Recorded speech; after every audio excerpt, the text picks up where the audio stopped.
You know, cybercriminals are getting smarter and more creative every single day. But guess what? So can we.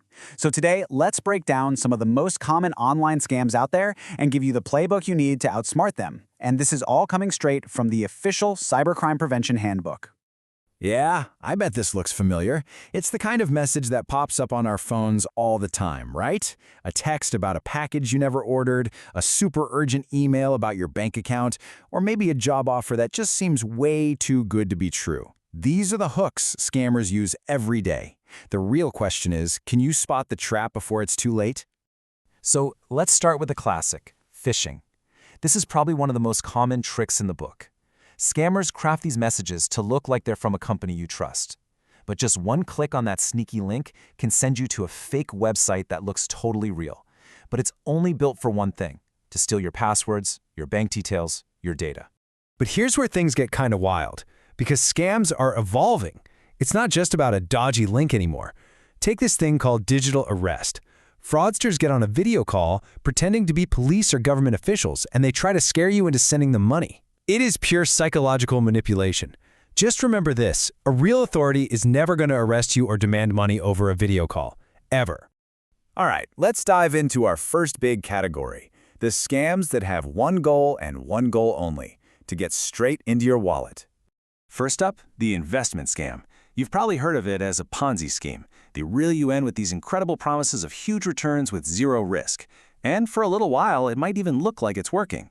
But that's because they're just using money from new investors to pay off the earlier ones. The whole thing is just a house of cards, and it's designed to collapse, leaving almost everyone with nothing. So how do you keep your money safe? It's pretty simple, actually. First, only invest with entities that are officially registered and regulated. And second, if an offer sounds too good to be true, it absolutely is. Don't let that fear of missing out, FOMO, push you into making a really bad call. Next, let's talk about something we all do, shopping online. This is a huge playground for fraudsters. They create these fake websites with amazing deals where they manipulate real platforms to trick you. And they're not just after that one payment. They want your personal info, your card details, the whole shebang. So what are the big red flags to watch for? Well, first, if prices are ridiculously low.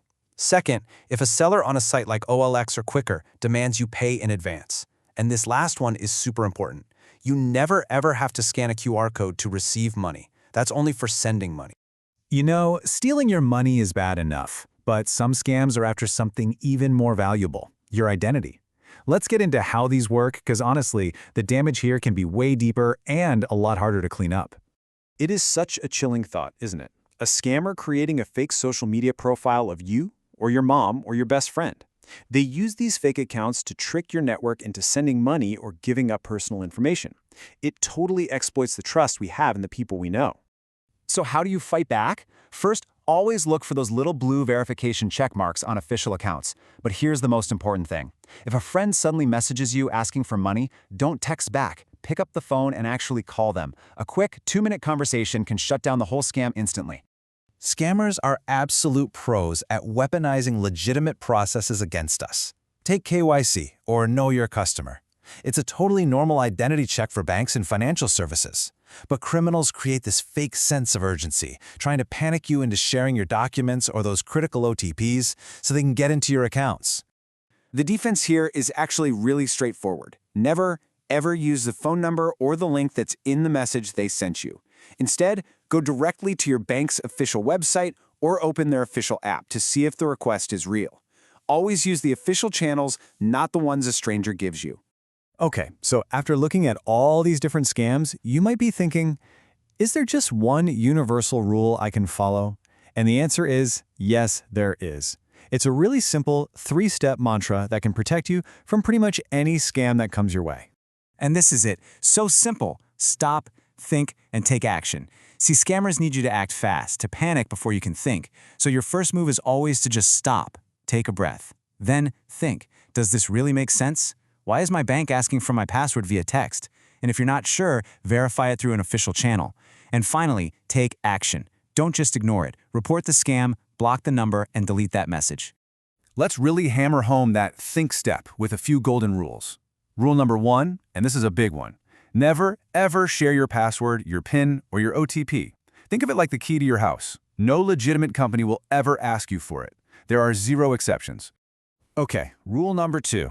If anyone asks you to pay money in order to get money, it doesn't matter if it's for a loan, a contest prize, or a job offer, it's a scam.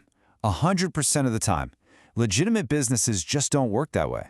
And this takes us right back to that scary digital arrest scam. No police officer, no tax official, no one from the government is ever going to demand payment or handle official business over WhatsApp or a video call. Do not fall for the intimidation tactics. Now, this point trips up so many people, so let's make it crystal clear. Receiving money is passive. You don't have to do anything. You only need to enter a PIN or an OTP to send money out of your account.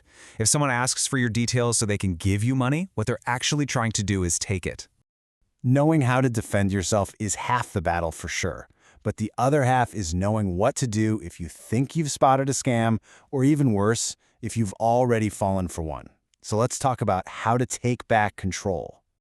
Okay, I want you to pull out your phone right now. Seriously, save this number 1930. That is the National Cybercrime Helpline. If you suspect any kind of fraud, especially if it involves your money, calling this number immediately is the most important first step you can take. And for any cybercrime, whether it seems big or small, you should file a report on the official government portal, cybercrime.gov.in. Reporting doesn't just help you, it helps the authorities track these criminals down, and it stops other people from becoming victims. We have covered a lot today, but honestly, staying safe online is a team sport. It really starts with all of us sharing what we know. So think about it. What is the one single tip from all of this that you're going to share with a friend or a family member today? Because sharing this knowledge, that is the best defense we have. That one conversation might be the one that makes all the difference. So stay vigilant and stay safe out there.